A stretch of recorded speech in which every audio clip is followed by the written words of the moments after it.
Hi hello నమస్తే. నేను journalist Sai.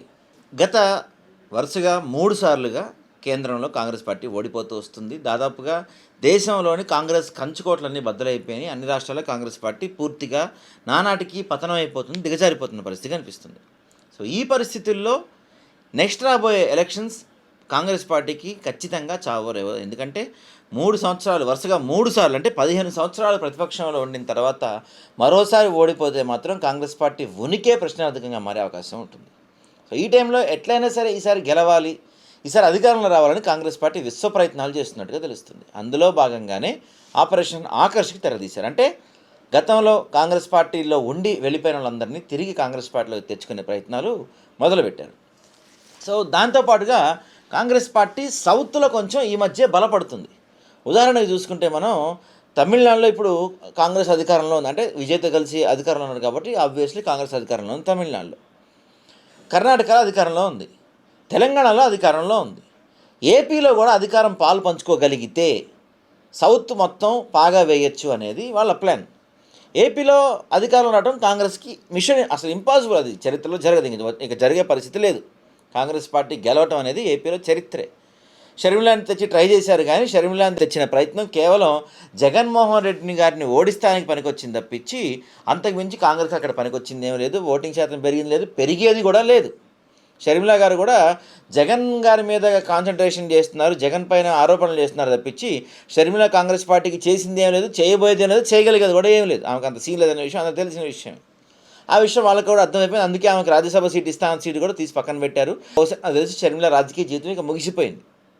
కాబట్టి ఏపీలో పాగా వేయాలంటే, ఎందుకంటే కూటమి ఉంది అక్కడ, ఎన్డీఏ ప్రభుత్వం నడుస్తుంది, టీడీపీ జనసేన బీజేపీ ప్రభుత్వం నడుస్తుంది. అందులో టీడీపీ కానీ జనసేన కానీ బయటకు వచ్చి కాంగ్రెస్తో కలిసే పరిస్థితి లేదు. ఎందుకంటే కాంగ్రెస్కి జనసేనకి పచ్చగడ్డేస్తే బగ్గుమనే పరిస్థితి కనపడుతుంది. తెలంగాణలో కాంగ్రెస్కి జనసేనకి పెద్ద వారు నడుస్తుంది. సో ఖచ్చితంగా రాదు. టీడీపీ ఎప్పటికీ కాంగ్రెస్తో కలవదు. ఎన్డీఏ ఉన్నంతవరకు అక్కడ కాంగ్రెస్ ఏం చేయలేదు. కాబట్టి ఖచ్చితంగా ఎంపీల అవసరం. రేపు గవర్నమెంట్ ఫామ్ చేయాలంటే ఎంపీలు అవసరం. అంటే ఏం చేయాలి? జగన్మోహన్ రెడ్డిని దగ్గరపరచుకోవాలి. ఎందుకంటే ఇప్పటికే ఈ రెండేళ్లలోనే కూటమి అన్ని విధాలుగా అట్టర్ ఫ్లాప్ అయిపోయింది. కూటమి ఎక్కడా కూడా కూటమి పర్ఫార్మెన్స్ ఏమీ లేదు. కాబట్టి ఖచ్చితంగా వైసీపీ వైపు ఇప్పుడే ప్రజలందరూ చూస్తున్నారు. 2 ఏళ్లకే వైసీపీకి మంచి బూస్ట్ వచ్చి వచ్చింది, మంచి మైలేజ్ పెరుగుతుంది రోజు రోజుకి. సో వైసీపీని దగ్గర చేసుకోవాలని కాంగ్రెస్ అధిష్టానం ప్లాన్ చేస్తుంది. దాంట్లో భాగంగానే కాంగ్రెస్కి సౌత్లోనే కాదు దేశవ్యాప్తంగా ట్రబుల్ షూటర్గా పేరుగాంచిన కర్ణాటక ముఖ్యమంత్రి డీకే శివకుమార్ని రాహుల్ గాంధీ జగన్మోహన్ రెడ్డి కలవమంచినట్టు తెలుస్తుంది.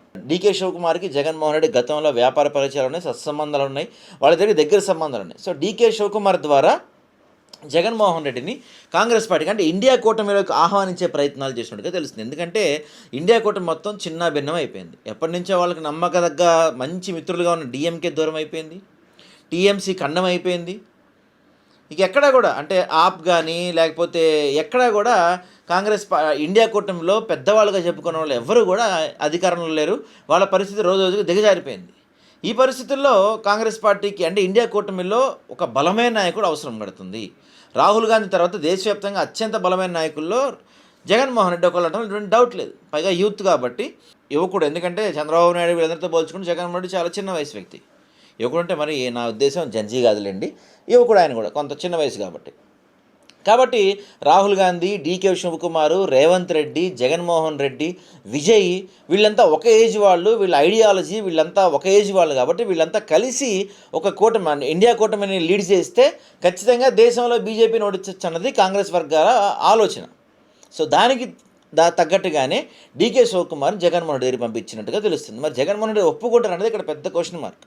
బహుశా అంటే కాంగ్రెస్ పార్టీతో కలవటానికి జగన్మోహన్ రెడ్డి ససేమిరా అనొచ్చు. ఎందుకంటే గతంలో జగన్మోహన్ రెడ్డి గారిని 16 నెలలు జైల్లో పెట్టిన సందర్భంగా కావచ్చు, లేకపోతే ఆయన పైన అక్రమ కేసులు పెట్టింది, ఆయన కుటుంబాన్ని చిన్నాభిన్నం చేసేసింది కావచ్చు, ఆయన మొత్తం కుటుంబాన్ని వేరు చేసింది కావచ్చు, ఏదేమైనా వైఎస్ రాజశేఖర రెడ్డి గారి పైన పెట్టిన కేసులు కావచ్చు, ఇలా జగన్మోహన్ రెడ్డి గారు నాకు తెలిసి అయితే టెనికాస్ట్ ఒప్పుకునే పరిస్థితి ఉండకపోవచ్చు.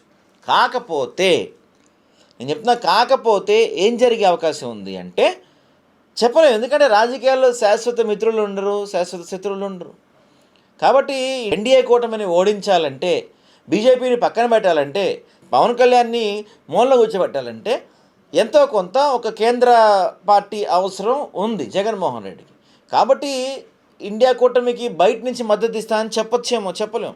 ఏదైనా జరగదు, చెప్తున్నాను కదా, రాజకీయాల్లో శాశ్వత మిత్రులు శాశ్వతలు అనేది వాస్తవం. కానీ ఒకటి మాత్రం నేను చెప్తున్నాను, ఎందుకంటే రాహుల్ గాంధీ, జగన్మోహన్ రెడ్డి, రేవంత్ రెడ్డి, తర్వాత డీకే శివకుమారు, విజయ్, ఈ ఐదుగురు కనుక కలిస్తే దేశ రాజకీయాల్లో విప్లవాత్మక మార్పులు చోటు చేసుకుంటాయి. ఎందుకంటే ఐదుగురు ఐడియాలజీ ఒకేలా ఉంటుంది, ఐదుగురు ఒకే ఏజ్ గ్రూప్ వాళ్ళు.